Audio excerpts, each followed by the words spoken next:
श्री शास्त्री स्वामी धर्मप्रसाद जी BA B.Ed college में आप सभी छात्रों और छात्राएं का हार्दिक स्वागत है। हाँ, तो छात्र और छात्राएं, कल हमने शैलेश मटियानी रचित पोस्टमैन कहानी के बारे में अभ्यास किया था। जो अधूरी कहानी है इसके बारे में आज हम अभ्यास करेंगे, ध्यान से सुने। दयाराम को मोवाणी गांव की बात याद है। एक तार वह ले गया था। धन सिंह बिष्ट का बेटा मारा गया था पलटन में कश्मीर की लड़ाई में। तार दयाराम ने खुद पढ़ के सुनाया था और उसकी जान खतरे में पड़ गई थी। धन सिंह की बहू बिजली की चपेट में आई हुई सी मर्माहत सीखें मारती डराती लेकर दयाराम को मारने दौड़ती थी। मर जाए पोस्टमैन, तेरा पालने पोसने वाला, जिसने तुझे ऐसे कुकर्म सिखाए। तेरी माँ बहनों के कॉलेज सरियों क्या पहले ही टूट चुके कि यह पापी तार मेरे घर वज्र गिराने को लाया। अरे तेरे गोठ का बैल गांव का प्रधान मर जावे जैसा जय हिंद हिंदी तार तूने मेरे घर पहुंचाया। गोल देवता के थान में बकरे काटूं जो कोई तेरे घर भी ऐसा ही तार पहुंचा आवे। और फिर उसका वह मर्मवेदी रुदन, करुण विलाप और बात बात पर छाती कूटना, उल्टी हथेलियों से माथा ठोक ठोक कर गालियाँ देना। पोस्टमैन तुझे आंचल की छाया हाड़ मांस की काया देने वाली भी ऐसे ही छातियों कूटे। दयाराम के माथे पर पसीना आ गया। उसे लगा जैसे सैकड़ों गिद्ध उसके इर्द गिर्द आ बैठे हैं। जब वह डाकिया की नौकरी के लिए घर से कस्बे को चला था तो माँ ने उसे छाती से चिपटा लिया था। मेरे लाल, आज मेरी छाती का पत्थर हटा। मैं डरती थी कहीं तुम भी पलटन में भर्ती न हो जाए। जाने कहाँ बम बम फूट पड़े, जाने कहाँ से तड़ाम गोली आ लगे। सरकार के थान में बलि चढ़ाने की नौकरी ठहरी। लेकिन जब जिंदा थे तो इतना ज़रूर कहते थे, तेरे बाप की पोस्टमैनी की नौकरी में कोई खतरा नहीं। दयाराम की आंखों में आंसू आ गए। कितना ममत्व भर दिया है ईश्वर ने माँ के मन में, जैसे कि जंगल में वनस्पति, खेतों में अन्न या कि नदियों में पानी। आज यह धन सिंह की घरवाली रुदन मचा रही है और उस दिन विधवा होने वाली भागुली भी तो अपने छोटे मोटे बालकों की दुहाई दे रही थी। कौन सिर को छत्र, पीठ को आधार देगा। अरे मेरे छोटे छोटे बालकों को कौन पलटन में छुट्टी में आके बिस्कुट और बिलेत मिठाई खिलाएगा। मेरी गोदी के छोनों को हाय पोस्टमैन, तुझे दूध पिलाने वाली की छाती फट जाए। आगे देखते हैं हम। दयाराम जब मोवाणी गांव में जाते थे तब जो तार वह ले गया था, तब धन सिंह बिष्ट का बेटा जो मारा गया था, तो वो कश्मीर की लड़ाई में, तब दयाराम खुद पढ़ के सुनाया था और उसकी जान खतरे में भी पड़ गई थी। धन सिंह की बहू जो बिजली की चपेट में आई हुई थी, मर्माहत सीखें मारती थी, क्योंकि वहाँ पोस्टमैन ने अपने मुख के जरिए वो सुनाई थी। इसकी माँ और उसकी बहनों की जो दया थी वो उसको देख नहीं पाया है। तो गांव का प्रधान भी मर जावे जैसा जय हिंद तार तूने मेरे घर पहुंचाया। गोल देवता के थान में बकरे जब काटे जाते थे जो कोई तेरे घर भी ऐसा ही तार पहुंचा आवे। तब वो पोस्टमैन को सुनना पड़ता था और फिर उसका वह मर्मवेदी जो रुदन था, बात बात पर छाती कूटना और उल्टी हथेलियों से माथा भी ठोक ठोक कर गालियाँ देना। पोस्टमैन तुझे आंचल की छाया हाड़ मांस की काया देने वाली भी ऐसी ही छातियाँ कूटे। इस तरह पोस्टमैन को सभी बातें सुनने पड़ती थी। दयाराम के माथे पर पसीना भी आ गया था। उसने लगा कि सैकड़ों जो गिद्ध उसके इर्द गिर्द मंडरा रहे। इसे इस तरह लग रहा था जब वह डाकिये की नौकरी के लिए घर से कस्बे को चला था तो माँ ने उसे छाती से चिपटा लिया था। मेरे लाल, आज मेरी छाती का पत्थर हटा। मैं डरती थी कि कहीं तू भी पलटकर भर्ती न हो जाए, जाने वहाँ भड़ाम बम फूटे पड़े तो, जाने कहाँ से तड़ाम गोली आ जाए तो, सरकार के थाने में बलि चढ़ाने की नौकरी आ जाती। लेकिन जब जिंदा थे तो इतना ज़रूर कहते थे कि मेरे बाप की पोस्टमैन की नौकरी में कोई खतरा नहीं, अब तो तेरी नौकरी में तो खतरा है। दयाराम की आंखों में आंसू भी आ गए। कितना ममत्व भर दिया है ईश्वर ने माँ के मन में, जैसे कि जंगल में जब वनस्पति और खेतों में जब अन्न या नदियों में पानी। आज यहाँ धनसिंह की घरवाली भी रुदन मचा रही है, और उस दिन विधवा होने वाली जो भागुली थी उसको भी अपने छोटे मोटे बालकों की दुहाई दे रही थी। कौन सिर को छत्र और पीठ को आधार देगा, ऐसे मेरे छोटे छोटे बालकों को कौन पलट कर में छुट्टी से आएंगे और बिस्कुट और बिलेत मिठाई खिलाएंगे मेरे बेटे को, मेरी गोदी के छोनों को। हाय पोस्टमैन, तुझे दूध पिलाने वाली की छाती फट जाए। इस तरह पोस्टमैन को सभी बातें सुननी पड़ती थी। आगे देखें। दयाराम कहना चाहता था कि मुझे क्यों गालियाँ देती हो दीदी, मैंने तो तुम्हारे स्वामी को गोली नहीं मारी। पर कह वह कुछ भी न पाया था। धनसिंह की घरवाली के करुण विलाप के आगे उसकी वाणी मूक हो गई थी। चोरी करते हुए पहली बार में ही रंगे हाथों धर लिए गए नौसिख खये चोर की जी फजीहत भुगतने के बाद वह सीधे कस्बे को लौट आया था, तो कई दूसरे घरों की डाक तक झोले में ही पड़ी रह गई। तब से गनीमत है कोई तार नहीं आया था, पर वह ब्रांच पोस्टमास्टर जी की शाटिंग को आकुल दृष्टि से देखता रहा था। आज सोमवार था, कमसियारी गांव की तरफ जाने की पारी थी। ब्रांच पोस्टमास्टर पांडे चिट्ठियाँ छाट रहे थे और दयाराम कुछ खोया सा डाक थैले में भर रहा था कि सहसा वह बिच्छू के कांटे सा चिहुक उठा। उसकी तरह पोस्टमास्टर पांडे तार का एक लिफाफा बढ़ा रहे थे। तार पर पता था कि ज्योतिषी नेगी विलेज कमसियारी। दयाराम का कलेजा काँप उठा, वह विचलित हो उठा। पोस्टमास्टर पांडे ने पूछा, क्या बात है दयाराम बेटे? खाली राम पांडे बड़ी उम्र के हो चले थे। दयाराम उनकी इज्जत करता था, वह दयाराम को बेटे की तरह प्यार करते थे।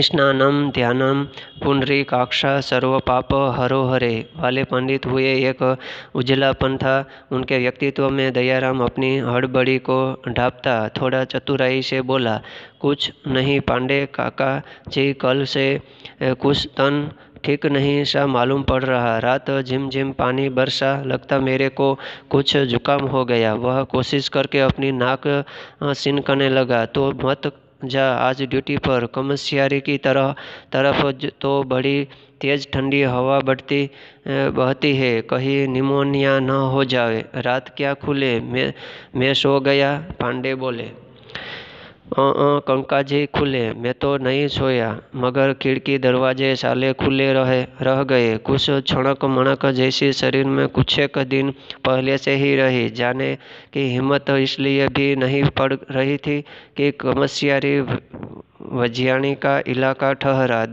वहाँ दोपहर तक तुषियार रहने वाला हुआ। लेकिन तार जो है, अच्छा ऐसा कर, पांडे बोले, तू आज दुकान पर रह, टिकट लिफाफों के पैसे गले में डाल देना, और सौदा बिके तो वो पैसे अलग रख देना। बीड़ी के बंडल 9 पैसे से काम में न देना, तुझसे मैं 8 ही लिया करता हूँ। और उन्होंने दयाराम वाला खाकी झोंका अपने कंधे पर डाल लिया। कमसियारी के पास वाले गांव रतनियारी में मेरी ससुराल है। अच्छा है, तेरी साची को भी लेता आऊँगा और डाक भी निपटा आऊँगा। भला तू कब तक सकेगा मेरे लिए रोटियाँ? देखते हैं हम। दयाराम जब गांव में पोस्टमैन के जरिए जाते हैं तब कहता है कि मुझे तो गालियाँ सभी देते हैं, और वो बहन को पूछता भी है, दीदी मैंने क्या गुनाह किया है जो मुझे गाली देते हैं? धनसिंह की घरवाली के करुण विलाप के आगे उसका मुख तो नहीं चलता। पहली बार में ही रंगों को हाथों जब घर लेती तब उसे पता चलता कि यहाँ नौसिखिया चोर की तरह फजीहत भुगतने के बाद वह सीधे कस्बे भी लौट जाते हैं। दूसरी घरों की डाक तक झोले में ही पड़ी रहती है। सभी लोग जो गांव में थे तो वहाँ ब्रांच पोस्टमास्टर के पांडे जो चिट्ठियाँ लेकर आते हैं तो दयाराम कुछ खोया खोया सा डाक थैले में भर रहा था कि सहसा वह बिच्छू के कांटे सा चिवका उठा। उसकी तरफ पोस्टमास्टर पांडे तार का एक लिफाफा बढ़ा रहे थे। तार पर पता था कि ज्योतिषी नेगी, विलेज कमसियारी। तो दयाराम को कलेजा काँप उठा कि यह क्या हुआ। पोस्टमास्टर पांडे ने पूछा, तो क्या बात है दयाराम बेटे?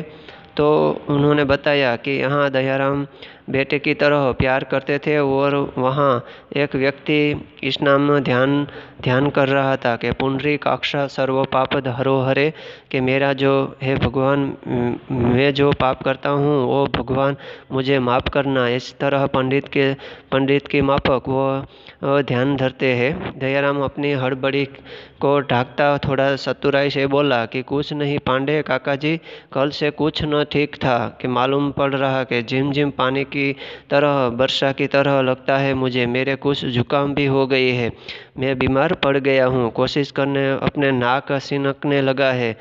तो इस तरह मत जा ड्यूटी पर कमसियारी की तरह, तो बड़े तेज ठंडी हवा बहती है, कहीं निमोनिया न हो जाए, इस तरह बताते हैं। हाँ कंकाजी, खुले तो मैं नहीं सोया, मगर खिड़की दरवाजे साले खुले रह गए होंगे, इसलिए मुझे खांसी हो गई। चणक मणक जैसी शरीर में कुछेक दिन पहले से ही रही, जाने की हिम्मत भी नहीं होती, इसलिए मैं नहीं पढ़ रहा। कमसियारी वजियारी का इलाका ठहरा वह दोपहर तक भी तुषियार रहने वाला है, लेकिन तार जो है। अच्छा ऐसा कर कि पांडे बोले, तू आज दुकान पर रह जा, टिकट लिफाफों के पैसे गले में डाल देना और सौदा बिक जाए तब वो पैसे अलग रख देना। बीड़ी के बंडल को भी पैसे से कम मत आंकना, तुझसे मैं 8 ही लिया करता हूँ। और उन्होंने दयाराम वाला खाकी झोला अपने कंधे पर डाल दिया और कमसियारी के पास वाले गांव रत्न्यारी को मेरी ससुराल है, वहाँ अच्छा है, तेरी चाची को भी लेता आऊँगा और डाक भी निपटाऊँगा। भला तू कब तक सकेगा मेरी रोटियाँ? आगे देखते हैं।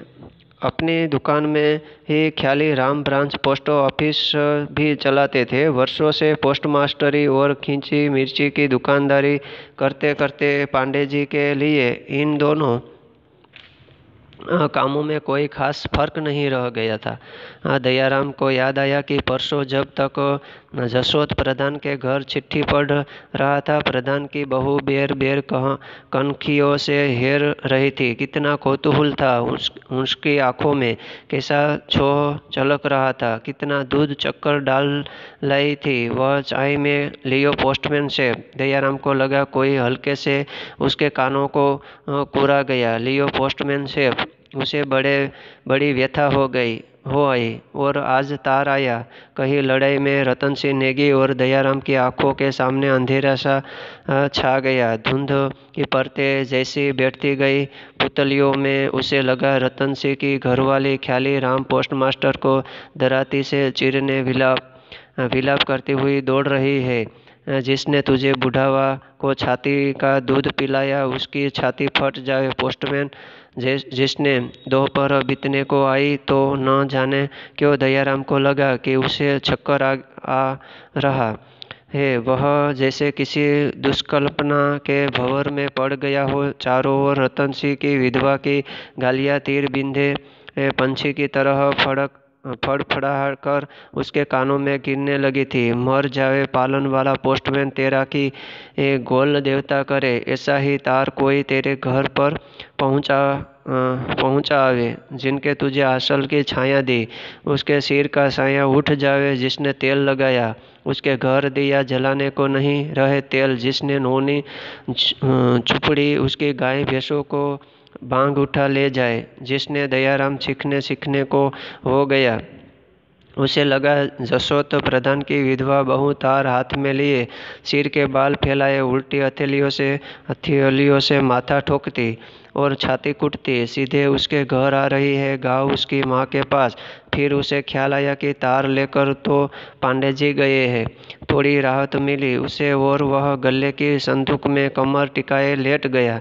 लेटे लेटे सहसा उसे लगा कि वह कमस्यारी गांव की तरफ जा रहा है। रतन की विधवा जंगल में घास काटने आई है और रो रही है। 2 तारीख तार सिर का छत्र न रे पीठी का आधार, यानी उसके सिर का छत्र पीठ का आधार रतन सिंह कश्मीर की लड़ाई में मारा गया। दयाराम की आंखों में फिर एक बार वह तार का लिफाफा घूमने लगा।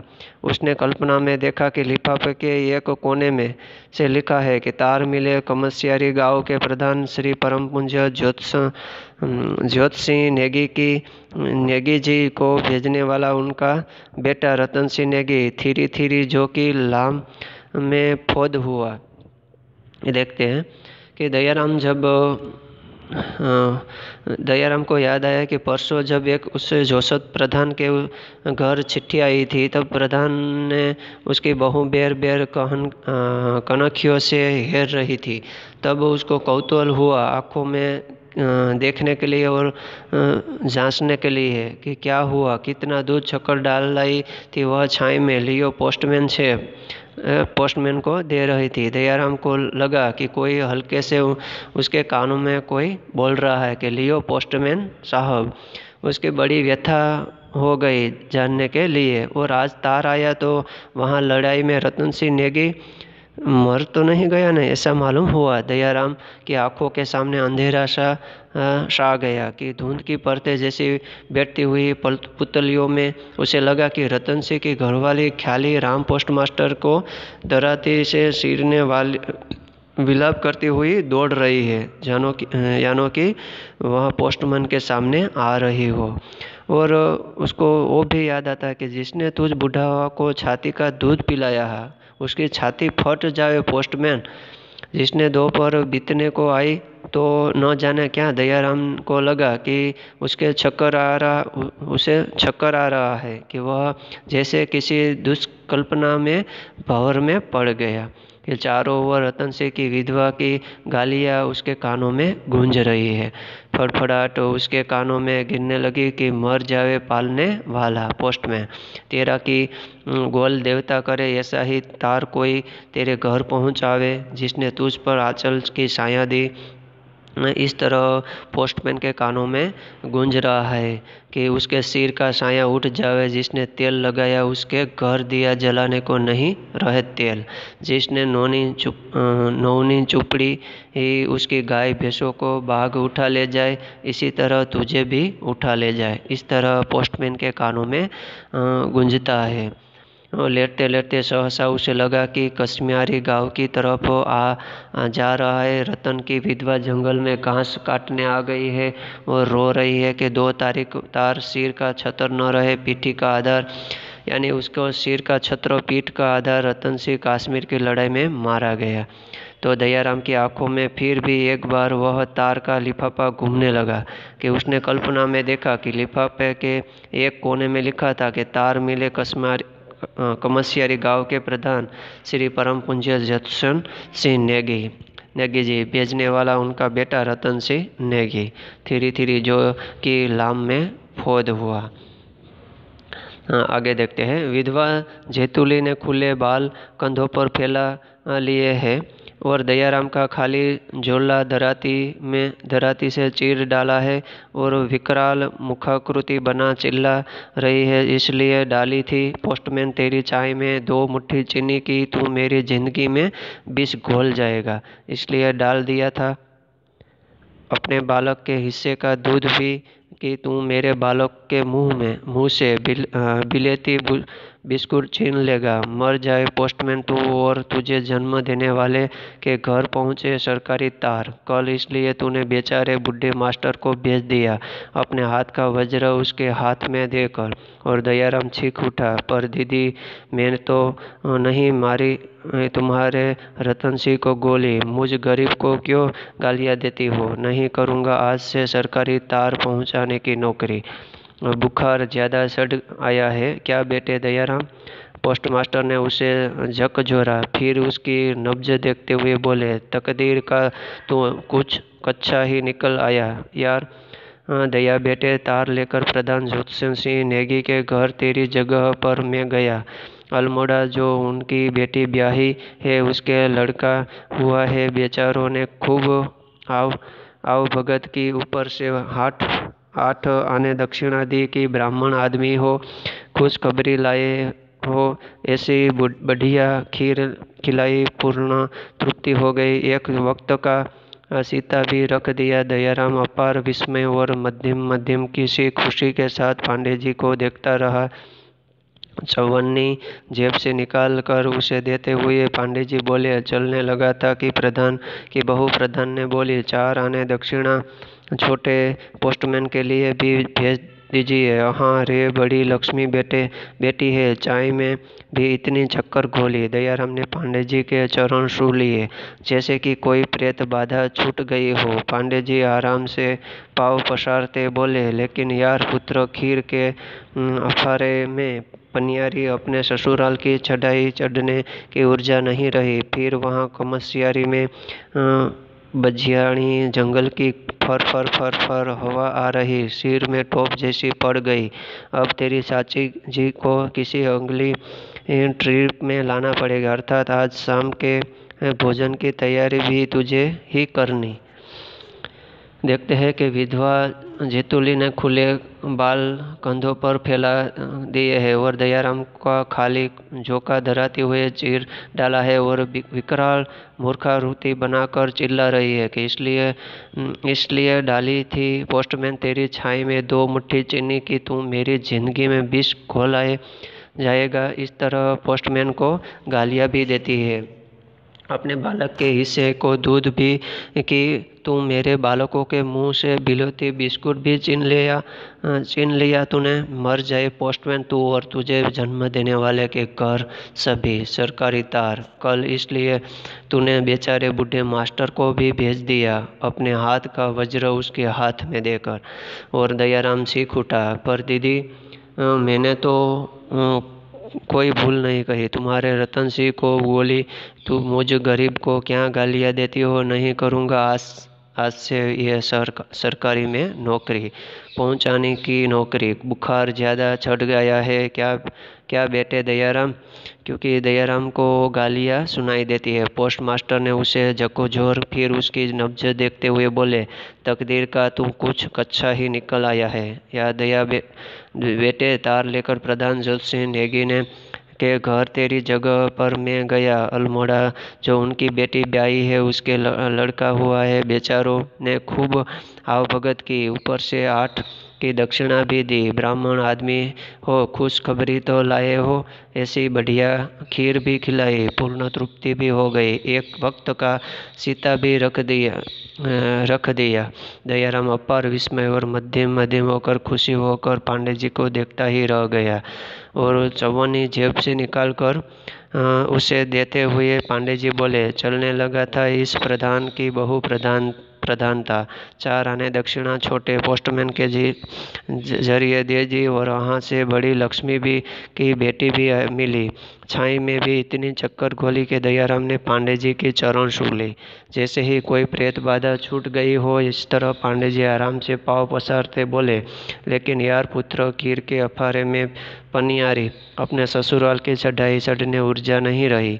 फिर भी वहाँ कश्मीरी की बजियाणी जंगल की फर हवा भी आ रही थी, सिर में टोप जैसी पड़ गई है। अब तेरी चाची जी को भी किस उंगली ट्रिप में लाना पड़ेगा, अर्थात आज शाम के भोजन की तैयारी भी तुझे ही करनी है। हाँ, तो छात्रों और छात्राएं, हमने शैलेश मटिया ने रचित पोस्टमैन कहानी पूर्ण किए हैं, तो हम आज यहाँ पूर्ण करते हैं। अस्तु।